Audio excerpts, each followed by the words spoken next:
and we're going to get started. We've got Patrick Morgan from Digital Vision with us. Hi Patrick, thanks for coming on. Thank you very much. Now Patrick, we haven't spoken before, no. And it's certainly worth asking the question. Can you tell us a little bit about Digital Vision first of all? So Digital Vision is the company was started in Sweden about 25 years ago, and the initial our initial product, what we were famous for and what we're still famous for is image processing, right. Image enhancement. Yeah. So give us an overview of what you mean by image processing and enhancement. Well, we have algorithms for all manner of situations, but what we were really famous for right at the beginning was for noise reduction, right. For telecines. Yeah. So the guys that developed the DVNR, the Digital Vision Noise Reducer, did a really good job. And that allowed it kind of allowed the DVNR to become really well known, really famous. Every telecine had one, and actually after 25 years they're still in use today. Right. Yeah. So noise reduction clearly an issue, and especially nowadays as well with digital camera technology. It's really interesting that it's actually come back. Yeah. So we have an algorithm that we use on our restoration and on our color grading system called Clarity, and initially, that would be used for grain reduction in film, but we found increasingly our customers are using it on virtually every single piece to do a kind of noise reduction on digital camera acquisitions because it is a problem, and it does cause all kinds of problems for compression and also for just general post-processing as well. So we had Canon on earlier in the week, and they're talking about their Canon C300, 500 range now shooting at 80,000 ISO, so you can actually shoot in the dark, but it's noisy. Yes. And this is where your technology will come into play. Yeah, absolutely. It definitely makes a big difference. When you first look at the image, it's not always perceptible, but once you clean it up, you can see the difference. Yeah.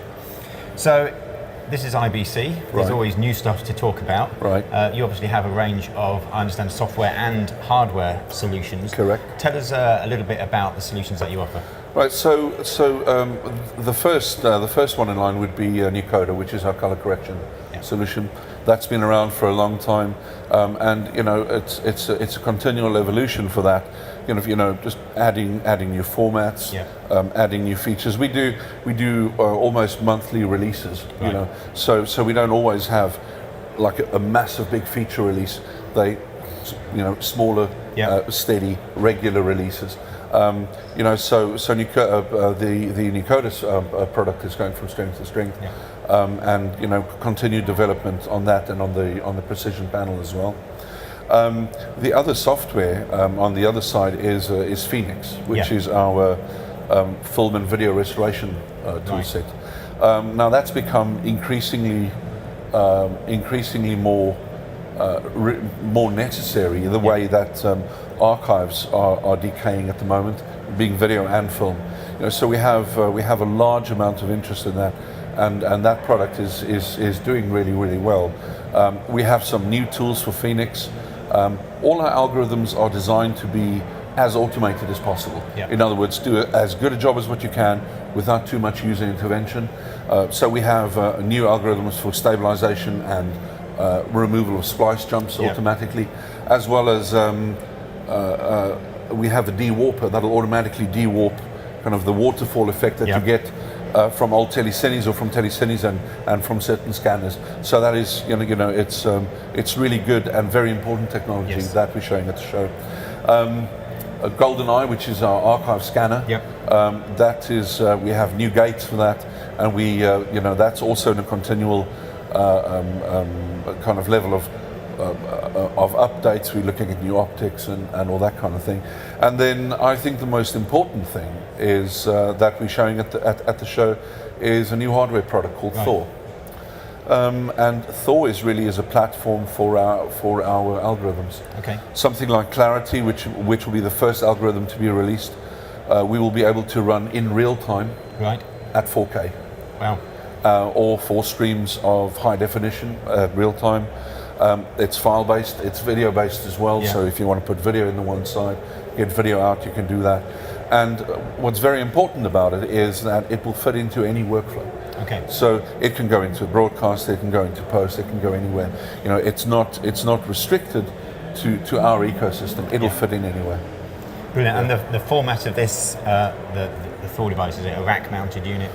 It's actually a PCIe card that slots into a system. It's got two really beefy FPGAs on it. Yeah. We have lots of RAM. We have enough RAM to store around 400 full aperture 4K frames. Wow. So we'll be able to run multiple algorithms on that card, and we believe it's going to be very important. You know, moving on the archive side for cleaning up stuff, but also very importantly, pre-processing new digital acquisitions as well. Excellent. Now, this is new. What's the availability of Thor? We're looking at shipping towards the end of the year. Yep. So we're already showing it at the show. We're showing it in HD at the moment. But the development is going ahead of pace, and it's really, really exciting for us. That's great. Yeah. Patrick, thank you. Now, if people want to find out some information about Digital Vision and these products, is there a website they can go to? Yeah, there's a website, www.digitalvision.tv, and if you have any energy, you can drag yourself over to Hall 7, 7E30, and you'll find most of us sitting on a chair. Brilliant. Waiting for the end of the show. Absolutely.